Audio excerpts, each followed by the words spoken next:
আসসালামু আলাইকুম। এখন আমি চিটাগাং বন্দর এরিয়াতে আছি। আর বন্দর এরিয়াটুকু ঘুরে দেখব আশেপাশের এলাকাটুকু এবং বন্দর ভবনের যে সুন্দর আর্কিটেকচারাল ভিউ আছে সেটা দেখব। এবং এখানে কার শেড আছে, যেখানে বিদেশ থেকে গাড়ি ইম্পোর্ট করা হয় বাংলাদেশে, এবং যে শেডে রাখা হয় এবং দীর্ঘদিন গাড়িগুলো থাকার পরে যখন সেগুলোকে অকশনে তোলা হয় সেই শেডটুকু দেখব, ভিতরে ঘুরে দেখব। আশা করি সাথে থাকবেন।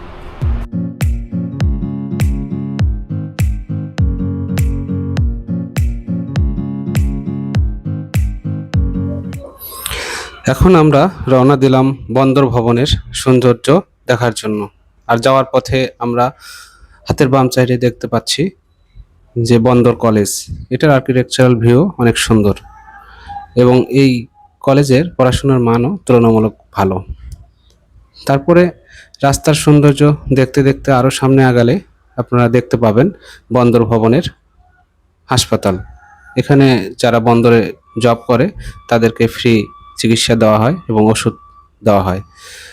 এখানে যারা চাকরিজীবী আছে তাদেরকে ফ্রি সার্ভিস দেওয়া হয়, ডাক্তার এবং ওষুধ সব কিছুই। এই সুন্দর রাস্তা ধরে আরেকটু সামনে গেলেই আমরা বন্দর ভবনটি দেখতে পাবো।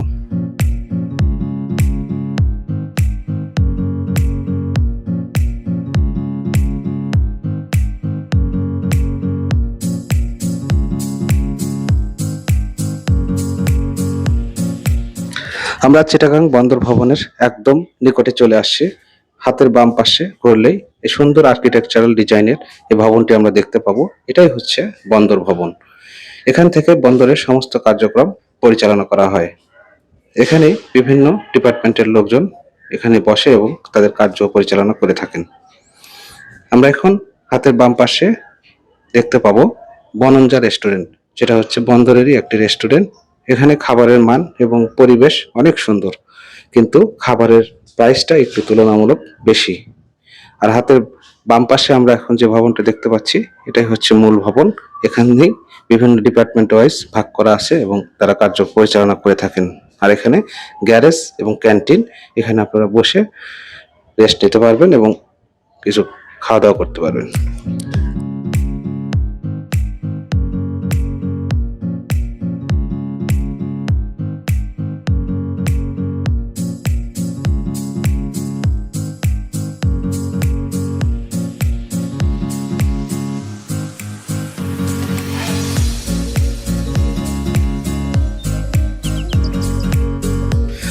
এখন আমি আপনাদের দেখানোর চেষ্টা করব যে কার শেড। এটি একটি জনপ্রিয় শেড, কারণ আমরা বিভিন্ন সময় খবরে এবং পত্রিকাতে এই শেডের ছবি দেখে থাকি। কারণ এখানে বিদেশ থেকে গাড়িগুলো ইম্পোর্ট করে এনে এই শেডে রাখা হয়। এই শেডের ক্যাপাসিটি প্রায় 950টি গাড়ি রাখা যায় সংরক্ষণ করে, এবং স্টেপ বাই স্টেপ এগুলোকে ওরা ডেলিভারি দিয়ে থাকে। তো কিছু গাড়ি আছে যেগুলা অনেক পুরাতন, যেগুলো অনেক দিন কেউ নেয় না, তারপরে সেটাকে অকশানে ওঠানো হয় এখান থেকেই।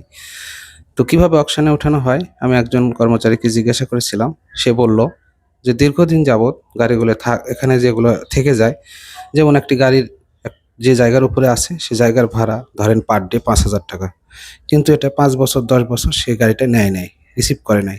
তাহলে এই জায়গার ভাড়ার চেয়ে, গাড়ির ভাড়ার চেয়ে যদি এই জায়গাটির ভাড়া বেশি হয়ে যায়, তখন কর্তৃপক্ষ সিদ্ধান্ত নেয় এটাকে অকশানে তোলার জন্য। কারণ দীর্ঘদিন যাবত এই গাড়িটি কেউ নেয় নাই এবং যোগাযোগও করে নাই। যেমন এই গাড়িগুলো দেখেন অনেক দিন পুরাতন হয়ে গেছে, যে ময়লা আবর্জনায় ভরে গেছে, পাখিরা পায়খানা করে রাখছে, এরকম অবস্থা। এবং দেখেন গাড়ির নাম পর্যন্ত উঠে যাচ্ছে। তাহলে কতদিন হলো আছে এই গাড়িগুলা, তার কোনো ঠিকানা নাই।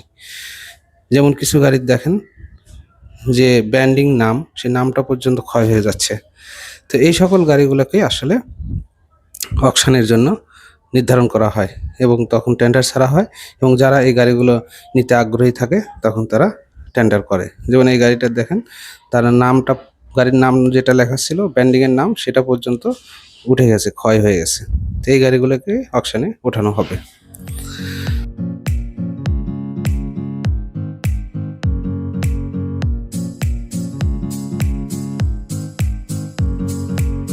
এখানে একটা আছে, যেমন এই গাড়িটার পলি, যখন বিদেশ থেকে কোনো গাড়ি আসে পলি করা থাকে র্যাপিং এর মতো করে, তারপরে দেশে নিয়ে আসে। এটাকে যখন মেনটেন্যান্স করা হয় বা রং করা হয়, তখন এই পলিগুলোকে উঠে তারা ব্যবহার ব্যবহার উপযোগী করে তারপরে মার্কেটে বিক্রি করে।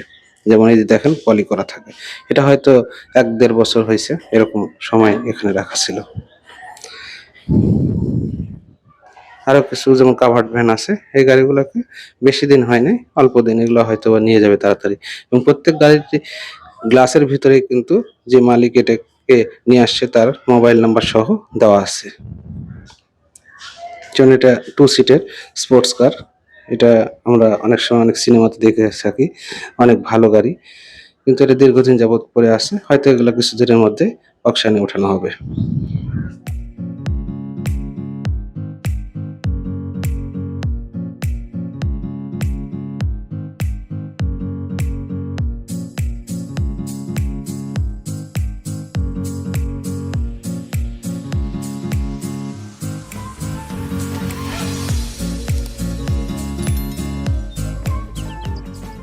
যেমন এই গাড়িটা দেখতেছেন, এটা রিসেন্টলি আসছে, হয়তো ১ মাস আগে।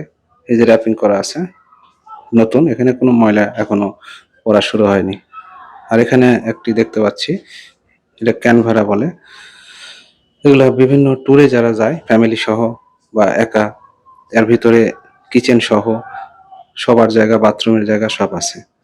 এই ধরনের গাড়িগুলা অনেক এক্সপেন্সিভ, কিন্তু অনেকেরই শখ থাকে এই ধরনের গাড়ি একটা কেনার জন্য, কারণ এই গাড়িগুলো অনেক এক্সপেন্সিভ হয়ে থাকে এবং শৌখিন মানুষরা এগুলো ব্যবহার করে।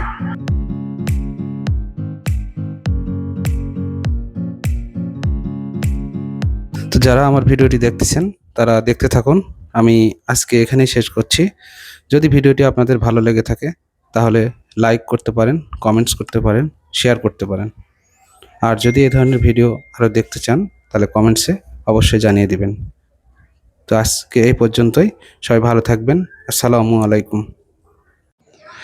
সামনে কিছু গাড়ি দেখতে পাচ্ছেন, এরকম 60টি গাড়ি আনা হয়েছিল বিগত সরকারের আমলে মন্ত্রীদের ব্যবহারের জন্য, কিন্তু পরবর্তীতে সরকার এটা রিসিভ করে নাই।